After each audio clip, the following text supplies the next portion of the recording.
পাচনি কৰ্ম 16 অধ্যায় 29 নম্বৰ পদৰ পৰা 34 নম্বৰ পদলৈকে আমি সকলোৱে মিলি পঢ়িম আহক।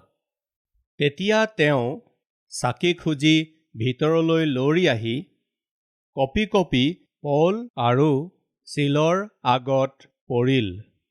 পাছে তেওঁ তেওঁলোকক বাহিৰলৈ আনি সুধিলে, হে আতাসকল, পৰিত্ৰাণ পাবলৈ মই কি কৰিব লাগে? তেওঁলোকে ক'লে, প্ৰভু যীশুত বিশ্বাস কৰা, তেহে তুমি আৰু তোমাৰ ঘৰৰ সকলোৱে পৰিত্ৰাণ পাবা। পাছে তেওঁক আৰু তেওঁৰে সৈতে ঘৰত থকা সকলোকে তেওঁলোকে প্ৰভুৰ বাক্য ক'লে। তাতে ৰাতিৰ সেই পৰতে তেওঁলোকক লৈ কোবৰ ঘাঁহ ধুৱালে। আৰু তেতিয়াই তেওঁ নিজে আৰু তেওঁৰ ঘৰৰ সকলোৱেও বাপ্তাইজিত হ'ল। পাছে তেওঁ তেওঁলোকক ঘৰলৈ নি তেওঁলোকৰ আগত খোৱা বস্তু দি ঘৰৰ আটাইবিলাকে সৈতে ঈশ্বৰত বিশ্বাস কৰাত উল্লাসিত হ'ল। চুটিকৈ সোনকালে 16 অধ্যায়ত যি ঘটনা ঘটিছে তাৰ বিষয়ে মই ক'ম, আপুনি মনোযোগেৰে শুনিব। পৌল, চিল আৰু তিমথি এই তিনিও মিলি পবিত্ৰ আত্মাৰ পৰিচালনাৰে ফিলিপিয়া নামৰ নগৰখনলৈ গৈছিল। এই ফিলিপিয়া নগৰখন ইউৰোপৰ এটা অঞ্চলত পোৱা যায়। জেৰুচালেম আৰু আন্তিয়খিয়া এছিয়াৰ ভিতৰত আছে। বৈতলেহেম এছিয়াৰ ভিতৰত আছে। প্ৰভু যীশু জন্ম হৈছিল এছিয়া দ্বীপত। মই আৰু আপুনি জন্ম হৈছে এছিয়া দ্বীপত। আমি য'ত জন্ম ল'লোঁ, যি স্থানক আমি নিজৰ বুলি ভাবোঁ, সেই স্থানতেই যীশুখ্ৰীষ্টও জন্ম হৈছিল। কিছুমানে মূৰ্খামিৰে সোধে, তোমালোকে কিয় আমেৰিকাৰ ঈশ্বৰক বিশ্বাস কৰা? আপুনি কিয় ইংৰাজৰ ঈশ্বৰক বিশ্বাস কৰে বুলি কৈ থাকে? আচলতে যীশুখ্ৰীষ্ট আমেৰিকা আৰু ইংৰাজবিলাকৰ ঈশ্বৰ হয়। এইবুলি এইকাৰণে কয়, তেওঁলোকে ভাবে যে যীশুখ্ৰীষ্ট তাত জন্মিছিল। কিন্তু যীশুখ্ৰীষ্ট আমেৰিকাত জন্ম হোৱা নাছিল, ইউৰোপত জন্ম হোৱা নাছিল, অষ্ট্ৰেলিয়া এণ্টাৰ্কটিকাত জন্ম হোৱা নাছিল, আফ্ৰিকাত জন্ম হোৱা নাছিল। কিন্তু য'ত আপুনি আৰু মই জন্ম হ'লোঁ, সেই এছিয়া দ্বীপত যীশুখ্ৰীষ্টও জন্ম হৈছিল। এই কথাটো নাজানি বহুতো মূৰ্খই যীশুখ্ৰীষ্টৰ বিশ্বাসৰ বিষয়ে কিছুমান ভুল ধাৰণাত থাকে। পৌল এছিয়ালৈ যাব বিচাৰিছিল, কিন্তু ঈশ্বৰে তেওঁক দৰ্শন দি ইউৰোপলৈ যাবৰ বাবে ক'লে। তেওঁলোক যেতিয়া ইউৰোপলৈ গ'ল, সৰ্বপ্ৰথমে ফিলিপিয়া নামৰ নগৰখনলৈ গ'ল। সেই ফিলিপি নামৰ নগৰখনত সৰ্বপ্ৰথমে লুদিয়া নামৰ এগৰাকী মহিলাই প্ৰভু যীশুখ্ৰীষ্টক নিজৰ ত্ৰাণকৰ্তা ৰূপে গ্ৰহণ কৰিলে। আপুনি এই কথাটো জানেনে? ইউৰোপ মহাদ্বীপত সকলোতকৈ আগতে উদ্ধাৰ পোৱা ব্যক্তিগৰাকী হৈছে এগৰাকী মহিলা। তেওঁৰ নাম লুদিয়া।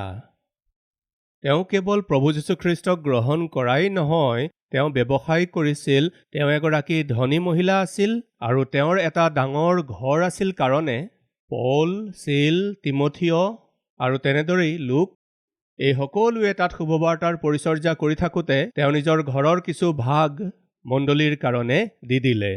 তেওঁলোকে যেতিয়া সেই ঠাইত শুভবাৰ্তা প্ৰচাৰ কৰি আছিল, দৈৱজ্ঞ আত্মা ধৰা এগৰাকী তিৰোতাই সেই অঞ্চলত দৈৱবাণী কৈ লোকসমূহক বিপথে পৰিচালিত কৰোঁতে পৌলে সেই তিৰোতাগৰাকীৰ ভিতৰত থকা আত্মাক দবিয়াই সেই দুষ্ট আত্মাৰ শক্তিৰ পৰা তেওঁক মুক্ত কৰিলে।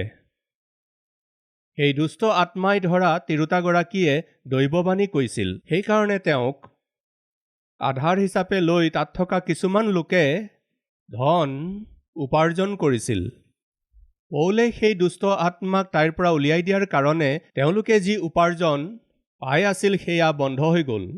অন্যায় আৰু অধৰ্মেৰে পৌল আৰু চিলক তেওঁলোকে বন্দী কৰি সেই ফিলিপি নগৰখনত থকা অধিকাৰীসকলৰ ওচৰলৈ লৈ গৈ, আমি যাৰ উপাসনা কৰোঁ, আমি যাৰ আৰাধনা কৰোঁ, আমাৰ ৰীতি নীতিৰ লগত নিমিলা কিছুমান নতুন ৰীতি নীতি আৰু বিশ্বাসৰ কথা আমাক কৈ আমাৰ নগৰখনত বৰ কণ্ডল লগাইছে বুলি কৈ পৌল আৰু চিলৰ ওপৰত অন্যায়েৰে দোষী সাব্যস্ত কৰাত তাত থকা প্ৰধান লোকসকলে বিষয়টো ভালদৰে চোৱা চিতা নকৰি পৌল আৰু চিলক বেতেৰে কোবাবলৈ আজ্ঞা দিলে। সেই বিষয়টো চাওঁ আহকচোন। পাচনি কৰ্মৰ 16 অধ্যায় 19 নম্বৰ পদ। তেতিয়া তাইৰ গৰাকীহঁতে সিহঁতৰ লাভৰ আশা গুচিল দেখি পৌল আৰু চিলক ধৰি বজাৰলৈ শাসনকৰ্তাসকলৰ ওচৰলৈ টানি নিলে। পাছে বিচাৰকৰ্তাসকলৰ আগত তেওঁলোকক উপস্থিত কৰি ক'লে, আমি ৰোমীয়া লোকে যি যি ৰীতি ল'ব বা পালন কৰিব নাপাওঁ, ইহঁত যিহুদী লোক হৈ সেইবোৰ শিকাই আমাৰ নগৰত অতিশয় কণ্ডল লগাইছে।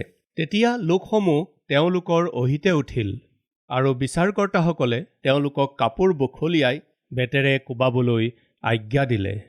তাতে তেওঁলোকক ভালেমান কোব মৰা হলত বন্দীশালত সুমুৱাই সাৱধান কৰি ৰাখিবলৈ ফাটেকৰ দাৰোগাক আজ্ঞা দিলে। তেওঁলোকক অন্যায়েৰে কোবোৱা হ'ল, তেওঁলোকক অন্যায়েৰে আঘাত কৰা হ'ল।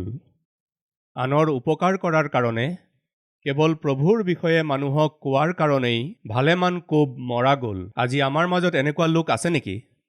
মই প্ৰভুৰ সন্তান সেইকাৰণে, মই যীচুক বিশ্বাস কৰিলোঁ কাৰণে, মই যীচুৰ সাক্ষ্য হৈ চলিছোঁ সেইকাৰণে, মই গীৰ্জালৈ যাওঁ এই বুলি কৈছোঁ সেইকাৰণে মোক নিজৰ পৰিয়ালৰ লোকেই তাৰণা কৰি আছে, নিন্দা কৰি আছে, কষ্ট দি আছে। চাকৰি কৰাৰ স্থানত মোক মানুহে পৃথক কৰি ৰাখিছে। মই কাৰো অন্যায় কৰা নাই, বেয়া ব্যৱহাৰ কৰা নাই, মই কাৰো হানি কৰা নাই, কিন্তু মই যীচুক বিশ্বাস কৰাৰ কাৰণে মোক শত্ৰু যেন জ্ঞান কৰা হৈছে, মোক নিন্দা কৰা হৈছে এই বুলি কোৱা কোনোবা আছে নেকি? তাৰমানে এই পৃথিৱীত এই গোটটোৰ সৈতে সম্পৰ্ক ৰখা কোটি কোটি লোক আছে। খ্ৰীষ্টৰ কাৰণে নিন্দিত হোৱা, অপবাদ সহন কৰা লোক বহুতো আছে। বাইবেলে কৈছে, এই জগতত তোমালোকৰ ক্লেশ আছে, গতিকে নিৰ্ভয়ে থাকক। তোমালোকৰ আগেয়ে মোকেই ঘৃণালে। ইমানেই নহয়, তোমালোকত থকাজন এই জগতত থকাজনতকৈ মহান, এই বুলি প্ৰভুৱে কৈছে। অকল সেয়াই নহয়, আপুনি ধাৰ্মিকতাৰে আৰু সত্যতাৰে যদি জীৱন যাপন কৰিব বিচাৰে তেন্তে আপোনাক শত্ৰু জ্ঞান কৰিবই। বাইবেলে এইদৰেও কৈছে। আজি এই বাক্য শুনি থকা ভাই আৰু ভনী, যীশুখ্ৰীষ্টক বিশ্বাস কৰি তেওঁৰ পাছত চলাৰ কাৰণে, আপুনি খ্ৰীষ্টৰ সাক্ষ্য হৈ জীৱন যাপন কৰিছে কাৰণে আপোনাক শত্ৰু জ্ঞান কৰা হৈছে, নিন্দা কৰা হৈছে আৰু আঘাত কৰা হৈছে যদি কি কৰিব লাগিব? কি কৰিব লাগিব? ঈশ্বৰৰ উপস্থিতিলৈ আহি কান্দিব লাগিব। কি বুলি কান্দিব লাগিব? প্ৰভু, আপোনাত ভৰসা কৰিলোঁ কাৰণেই এই দুখ পাইছোঁ, আপোনাত বিশ্বাস কৰিছোঁ কাৰণেই এই অপমান পাইছোঁ, আপোনাৰ বিশ্বাসী হোৱাৰ কাৰণেই ইষ্ট কুটুম্ববোৰ দূৰ হৈ গ'ল, আপোনাত বিশ্বাস কৰাৰ কাৰণেই মই এতিয়ালৈকে প্ৰমোচন পোৱা নাই, আপোনাত বিশ্বাস কৰাৰ কাৰণেই আজি মই বহুতো লাজ অপমানৰ মাজেৰে যাব লগা হৈছে। আপোনাত বিশ্বাস নকৰা হ'লে মই কিমান সুখত থাকিলোহেঁতেন। সঁচাইনে প্ৰিয়সকল? এইদৰে কান্দিব। চাওঁ আহকচোন, ভয়ানক ৰূপে মাৰি, কাপোৰ কানি ফালি বন্দীগৃহত শিকলিৰে বান্ধি থোৱা হৈছিল। এইদৰে বান্ধি থোৱাত পৌল আৰু চিলৰ প্ৰতিক্ৰিয়া কেনেকুৱা আছিল চাওঁ আহক। 24 পদ আৰু 25 পদ। তেওঁ সেই আজ্ঞা পাই তেওঁলোকক ভিতৰৰ বন্দীশাললৈ সুমুৱাই নি তেওঁলোকৰ ভৰি কুন্দাত বন্ধ কৰিলে। কিন্তু মাজনিশা ৰাতি পৌল আৰু চিলে ঈশ্বৰৰ আগত প্ৰাৰ্থনা কৰি গীত গাইছিল। কান্দি আছিল বুলি ইয়াত নাই। যদি তোমালোকৰ মাজত কোনোবা হৰ্ষিত হৈছে, তেওঁ গীত গান কৰক। এইদৰে জাকুবৰ পত্ৰ 5 অধ্যায়ত আছে। যদি তোমালোকৰ মাজত কোনোবা হৰ্ষিত হৈছে, তেন্তে তেওঁ গীত গান কৰিব লাগে। আহক সেই পদটো পঢ়োঁ।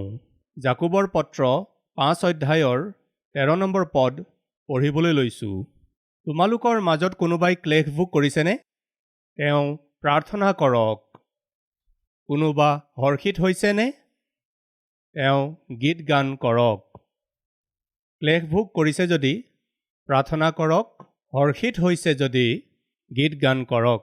এতিয়া আমি বাইবেলত দেখিছোঁ পৌল আৰু চিল ক্লেশৰ মাজেৰে গৈ আছে। তেওঁলোকে প্ৰাৰ্থনা কৰিলে, কিন্তু তেওঁলোক হৰ্ষিত হৈ আছিল আৰু গীত গান কৰিছিল। কাৰণ জানেনে, মথিয়ে লিখা শুভবাৰ্তাৰ 5 অধ্যায় 11 আৰু 12 নম্বৰ পদ। যেতিয়া মানুহবিলাকে মোৰ কাৰণে তোমালোকক নিন্দা আৰু তাৰণা কৰিব আৰু তোমালোকৰ অহিতে মিছাকৈ সকলো প্ৰকাৰ কুকথা ক'ব, তেতিয়া তোমালোক ধন্য, আনন্দ কৰা আৰু উল্লাসিত হোৱা, কিয়নো স্বৰ্গত তোমালোকৰ পুৰস্কাৰ অধিক আছে। কাৰণ তোমালোকৰ পূৰ্বে যি ভাওবাদীসকল আছিল, তেওঁলোককো মানুহবিলাকে সেইদৰে তাৰণা কৰিছিল আজি যীশুখ্ৰীষ্টক বিশ্বাস কৰাৰ কাৰণে কোনোবাই যদি তাৰণা পাই আছে, তেন্তে ঈশ্বৰে আপোনাক কাৰ লগত তুলনা কৰিছে জানেনে? ভাৱবাদীসকলৰ সৈতে তুলনা কৰিছে। মোৰ ভাৱবাদীসকলকো এইদৰে কৰিছিল। আজি আপোনাৰ ক্ষেত্ৰতো একেই কৰিছে। আনন্দ কৰক, আনন্দ কৰক। আপোনালোকৰ মাজত কোনোবাই ক্লেশ পাই আছে নেকি? কি কৰিব লাগে? প্ৰাৰ্থনা কৰিব লাগে। আপোনালোকৰ মাজত কোনোবা হৰ্ষিত হৈ আছে নেকি? কি কৰিব লাগে? গীত গান কৰিব লাগে। পৌল আৰু চিলে তেওঁলোকক চাবুকেৰে কোবোৱা হোৱাৰ পিছত কাৰাগাৰত থোৱা হোৱাত তাক আনন্দৰ বিষয় যেন জ্ঞান কৰিলে। তাৰ কাৰণে তেওঁলোক আনন্দিত হ'ল। কাৰণ কি জানেনে? ইয়াৰ বিপৰীতে স্বৰ্গত ডাঙৰ ফল আমি লাভ কৰিম। যীশুৰ নামত তাৰণা পোৱা লোকসকলক ঈশ্বৰে স্বৰ্গত যি পুৰস্কাৰ দান কৰিব, সেয়া বৰ মহান। সেইকাৰণে তেওঁলোক আনন্দিত হৈছিল। আপুনি গীৰ্জালৈ যোৱাৰ কাৰণে হয়তো আপোনাৰ স্বামীয়ে বিৰোধ কৰিছে, আপোনাক তাৰণা কৰিব পাৰে। পিতৃ মাতৃসকলে আপোনাৰ বিৰুদ্ধে কথা ক'ব পাৰে। আপোনাৰ পত্নীয়ে আপোনাৰ প্ৰতি বিপৰীত ব্যৱহাৰ কৰিব পাৰে, নাৰকীয় পৰিস্থিতি দেখুৱাব পাৰে। এই সকলোৰ মাজত প্ৰভু, মই যে আপোনাৰ গীৰ্জালৈ গৈছোঁ সেইকাৰণে এইবোৰ কষ্ট হৈছে, এইদৰে নাকান্দিব। আপোনাক বিশ্বাস কৰিলোঁ সেইকাৰণে এনেকুৱা জীৱন পালোঁ, এইদৰে দুখ নকৰিব। বাইবেলখন আপুনি ভালদৰে বুজিলে আপুনি নিশ্চয় সন্তুষ্ট হ'ব আৰু আনন্দিত হ'ব। পৌল আৰু চিলৰ জীৱনত আমি ইয়াকে দেখিছোঁ। ভাল কথা। তাৰ পিছত কি হ'ল আপুনি জানেনে? তেওঁলোকে প্ৰাৰ্থনা কৰিলে, গীত গান কৰি তেওঁলোকে আনন্দেৰে স্তুতি কৰি থাকোঁতে কাৰাগাৰত থকা সকলো কাৰাবন্দীয়ে কি লিখা আছে? সকলোৱে শুনি আছিল। এওঁলোক কেনেকুৱা মানুহ? ইমান কোবালে এওঁলোকক, তেজ নোলোৱালৈকে কোবাইছিল। হাত ভৰি বান্ধি কাৰাগাৰৰ গহ্বৰত সুমুৱাই থোৱা হৈছে, তথাপি তেওঁলোক আনন্দিত হৈছে। তেওঁলোকে কিয় গীত গান কৰিছে? তেওঁলোকে প্ৰাৰ্থনা কৰি কৰি, গীত গান গাই গাই ঈশ্বৰৰ বিষয়ে, তেওঁৰ ক্ষমা আৰু তেওঁৰ মংগলৰ বিষয়ে সেই গীত গানৰ জৰিয়তে তাত থকা সকলো কাৰাবন্দীক শুভবাৰ্তা শুনালে।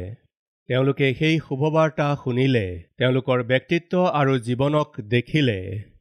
আঘাত আৰু শিকলিবোৰৰ মাজত তেওঁলোকে যেতিয়া ঈশ্বৰৰ স্তুতি কৰি আছিল, স্বৰ্গত থকা ঈশ্বৰজনে দেখিলে।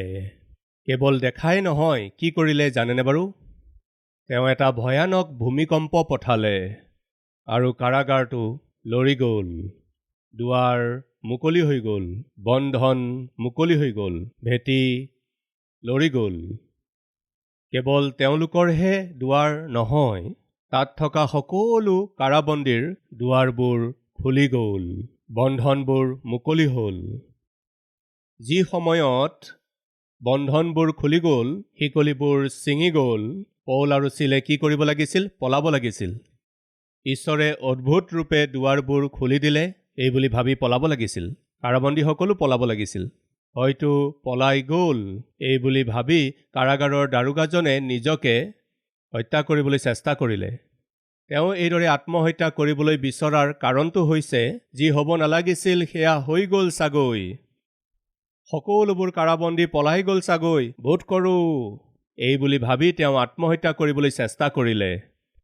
বিভিন্ন সময়ত বহুতো লোকে আত্মহত্যা কৰাৰ মুখ্য কাৰণটো মই কওঁনে বাৰু? নাজানো এতিয়া কি হ'ব। পৰীক্ষাটো দিলোঁ, প্ৰথম স্থান পাম বুলি ভাবিছিলোঁ, হয়তো প্ৰথম স্থান নাপাম, এই বুলি ভাবি আত্মহত্যা কৰে। ইণ্টাৰভিউটো দিলোঁ, হয়তো এইটো তেনেকুৱাই হয়, মই চাকৰিটো নাপাম, এই বুলি আত্মহত্যা কৰে। এতিয়া সন্তান নহ'ব চাগৈ, এই বুলি দুখত আছে। এই ধাৰটো মাৰিব নোৱাৰিম চাগৈ, চিন্তাত পৰিছে। মোৰ স্বামী চাগৈ এইদৰেই থাকিব, মোৰ পত্নী চাগৈ এইদৰেই থাকিব, হয়তো সলনি নহ'ব, নাজানো কি হ'ব, এইদৰে ভাবি শান্তি হেৰুৱাই পেলাইছে। আমাৰ মাজত কোনোবা আছে নেকি যিয়ে নাজানো কি হ'ব এই বুলি ভাবি নিজৰ স্বাস্থ্য হানি কৰিছে?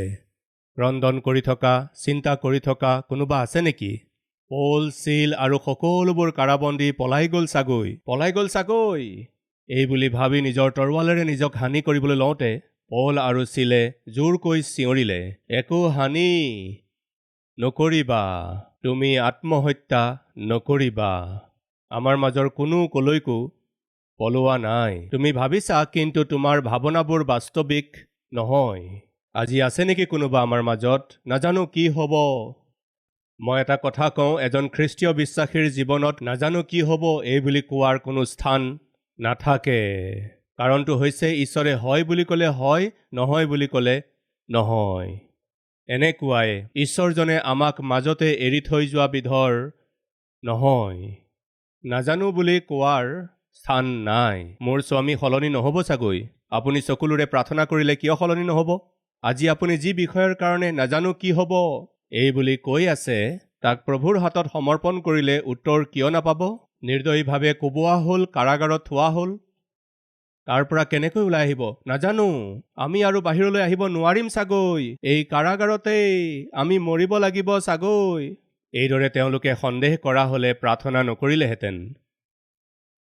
আচলতে চাগৈ শব্দটো তেওঁলোকৰ জীৱনত নাছিল আৰু খ্ৰীষ্টীয় জীৱনতে এইটো শব্দ থাকিব নালাগে। নাপাহৰিব, তেওঁ আত্মহত্যা কৰিবলৈ ধৰোঁতে পৌল আৰু চিলে জোৰকৈ চিঞৰি ক'লে, নিজকে হত্যা নকৰিবা। আজি প্ৰভুৱে আপোনাকো কৈছে, কোনো হানি নকৰিবা, আত্মহত্যা কৰিবলৈ চেষ্টা নকৰিবা। আছে নেকি আমাৰ মাজত বিগত সপ্তাহত আপোনাৰ জীৱনত থকা দুখৰ কাৰণে, চিন্তাৰ কাৰণে, অনাটনৰ কাৰণে, তাৰণাৰ কাৰণে সহ্য কৰিব নোৱাৰি মৰি যোৱাই ভাল হ'ব চাগৈ, এইদৰে প্ৰচেষ্টা কৰা কোনোবা লোক আছে নেকি? ঈশ্বৰে আপোনাকেই কৈ আছে, কোনো ধৰণৰ হানি নকৰিবা। মই তোমাক এক সোণালী ভৱিষ্যত নিশ্চয়ে দিম। আত্মহত্যা কৰিবলৈ লোৱা দাৰোগাজনক দেখি নিজৰ হানি নকৰিবা, এই বুলি পৌল আৰু চিলে ক'লে। এয়া কি? এওঁলোক কেনেকুৱা মানুহ? আমি কলৈকো যোৱা নাই। চাকি খুজি পঠালে, কনফাৰ্ম কৰিছে সঁচাকৈয়ে এওঁলোক পলোৱাটো নাই। কোনো পলোৱা নাই। লগে লগে তেওঁ কি কৈছিল জানেনে? হে আতাসকল, পৰিত্ৰাণ পাবলৈ মই কি কৰিব লাগে? কিমান যে অদ্ভুত প্ৰশ্ন। হে আতাসকল, আপোনালোকৰ দৰে জীৱন যাপন কৰিবলৈ তাৰ বিশেষত্ব কি বাৰু? কাৰাগাৰৰ কোঠাকেই তেওঁলোকে স্বৰ্গৰ নিচিনাকৈ সলনি কৰি পেলালে। কাৰাগাৰটোকেই তেওঁলোকে আনন্দৰ স্তুতি গীত গানেৰে ভৰাই পেলালে। আজি বহুতো পৰিয়ালত আনন্দ নাই, বহুতো পৰিয়ালত শান্তি নাই, বহুতো পৰিয়ালত হৰ্ষ নাই। যিবোৰ পৰিয়ালত আনন্দ থাকিব লাগিছিল, হৰ্ষ থাকিব লাগিছিল, শান্তি থাকিব লাগিছিল, এনেকুৱা পৰিয়ালক নৰকৰ নিচিনা কৰি তোলা বহুতো লোক আছে। সকলো থকাৰ পিছতো, ঈশ্বৰে তেওঁলোকক সকলো দিয়াৰ পিছতো সকলো কথাতে বোধ হয় বুলি কোৱা এনেকুৱা দুৰ্ভাগ্যপূৰ্ণ মানসিকতাৰ কাৰণে পৰিয়ালটোক নৰকলৈ সলনি কৰি নিদিয়েনে বাৰু? পৰিয়াল এটাত স্বামীকেই হওক, পত্নীকেই হওক বা সন্তানকেই হওক কি লাগে বাৰু কওকচোন? খাবলৈ আহাৰ লাগে। ঈশ্বৰেতো আপোনাক অভাৱত ৰখা নাই। থাকিবলৈ এটা ঘৰ লাগে, ঘৰটো আপোনাৰ আছেই। পিন্ধিবলৈ কাপোৰ কানি লাগে, কাপোৰোতো আছে। পৰিয়াল আছে, সন্তান আছে, আৰু কি লাগেনো? ঈশ্বৰে আপোনাক যিয়েই দিয়ক বা যিমানেই দিয়ক, তথাপিতো কান্দিয়েই থাকে, এয়াই শনি। এয়া দুৰ্ভাগ্যৰ কথা। ইছৰাইলী লোকসকলৰ মাজত থকা বেমাৰ, সেয়া কি জানেনে? ঈশ্বৰে তেওঁলোকক যিমানেই নিদিয়ক তেওঁলোকে কান্দিয়েই থাকিছিল। তাৰ কাৰণ জানেনে? তেওঁলোকে যি বিচাৰিছিল ঈশ্বৰে তাকেই দিছিল, কিন্তু অভিজ্ঞতা কৰিবলৈ দিয়া নাছিল। কিমান যে দুৰ্ভাগ্যৰ কথা। আজি আমাৰ মাজত কোনোবা আছে নেকি? ঈশ্বৰে আপোনাক সকলো দিছে, কিন্তু আপোনাৰ মুখমণ্ডলত ক্ৰন্দন থাকে। যেতিয়াই চাওক নিৰাশেই হৈ থাকে, যেতিয়াই চাওক চিন্তাতেই থাকে, যেতিয়াই চাওক হতাশ হৈ থাকে, যেতিয়াই চাওক যেন একোৱেই নাই তেনেকুৱা দেখুৱাই থাকে, তেন্তে শুনক, সেয়া এক অভিশাপ। গোটেই শৰীৰটো আঘাতেৰে পৰিপূৰ্ণ হোৱাটো আনন্দিত হৈ আছে, সেইকাৰণে কৈ আছো, তেওঁলোকত ঈশ্বৰ আছিল, তেওঁলোকৰ লগত ঈশ্বৰ আছিল। সেইকাৰণে কাৰাগৃহকো তেওঁলোকে কি কৰিলে? স্বৰ্গৰ নিচিনা কৰি পেলালে। আপোনাৰ সৈতে ঈশ্বৰ নাথাকিলে, আপোনাত ঈশ্বৰৰ নিচিনা মন নাথাকিলে, সহভাগিতা নাথাকিলে, স্বৰ্গৰ নিচিনা ঘৰখনকো আপুনি নৰক কৰি পেলাব। আজি আমাৰ মাজত কোনোবা আছে নেকি? নিজৰ ঘৰখন স্বৰ্গৰ নিচিনা কৰিব লাগিছিল, কিন্তু নৰক কৰি পেলোৱা পত্নীসকল, নৰকলৈ সলনি কৰি পেলোৱা কোনোবা স্বামী আছে নেকি? এবাৰ নিজকে প্ৰশ্ন কৰি পৰীক্ষা কৰি চাওক। পৌল আৰু চিলক দেখিলে, তেওঁলোকৰ বিশ্বাস আৰু আত্মিকতাক দেখিলে, ঈশ্বৰে তেওঁলোকৰ প্ৰাৰ্থনা শুনি সেই কাৰাগাৰক ভাঙি অদ্ভুত ৰূপে তেওঁলোকক মুক্ত কৰোঁতে পলাই যাব লাগিছিল পৌল আৰু চিল।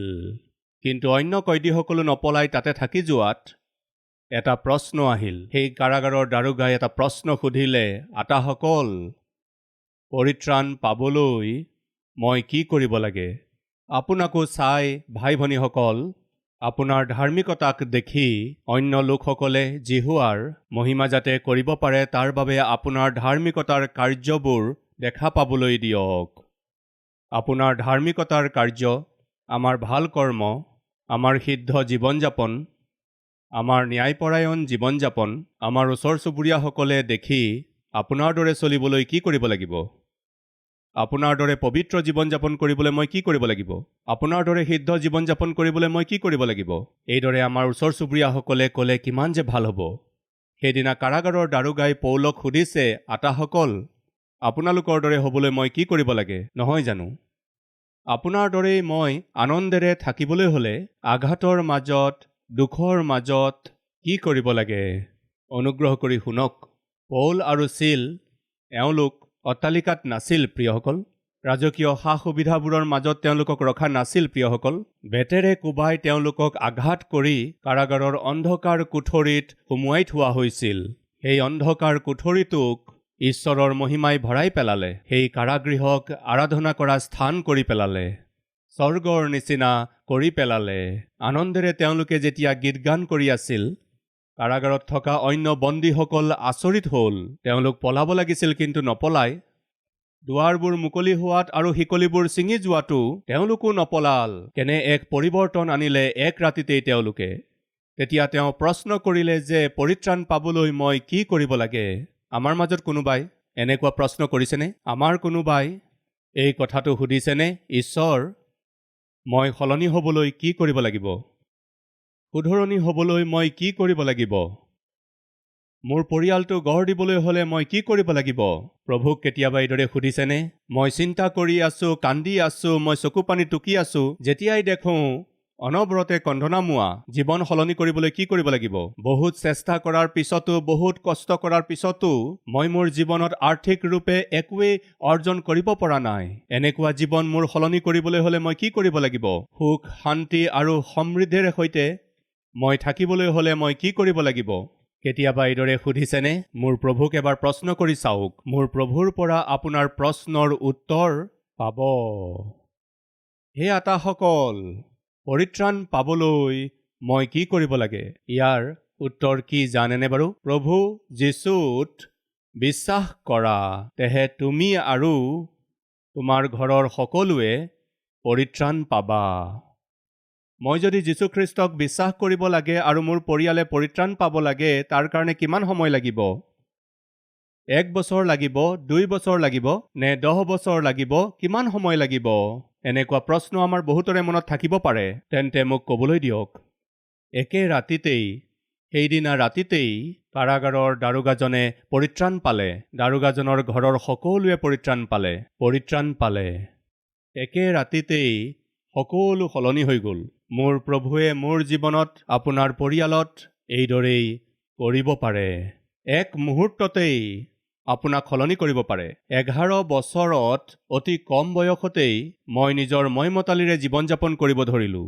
যীশুখ্ৰীষ্টে জীৱন সলনি কৰিব পাৰে, এনেকুৱা বাৰ্তা এটা শুনি আঁঠু লৈ সৰুকৈ প্ৰাৰ্থনা কৰিলোঁ, প্ৰভু, আপুনি জীৱন সলনি কৰিব পাৰে।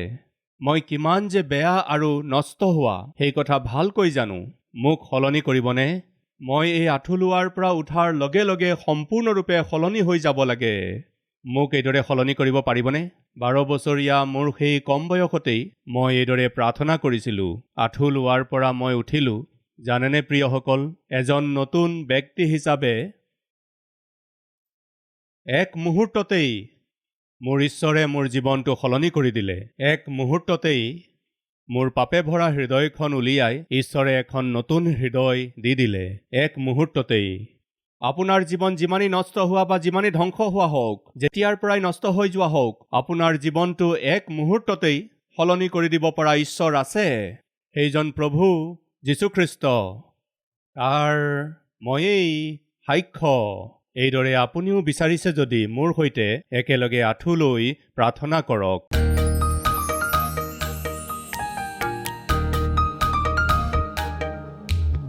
মহান প্ৰেমময় পিতৃ ঈশ্বৰ অতি পোনপটীয়া আৰু স্পষ্টকৈ আমাক কথা কোৱাৰ বাবে ধন্যবাদ। যি বাক্য সিঁচা হ'ল তাক ফলৱান কৰক। এতিয়াৰ পৰা পিতৃ আমি সদায় আপোনাৰ পৰিচৰ্যা কৰিব পাৰিবলৈ অনুগ্ৰহ দিয়ক।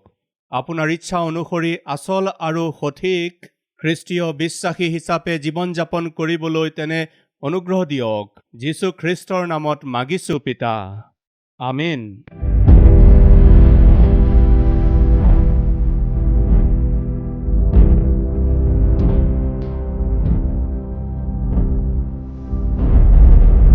हमारा address Calvary, post box number 30, Kukatpally, Hyderabad 72।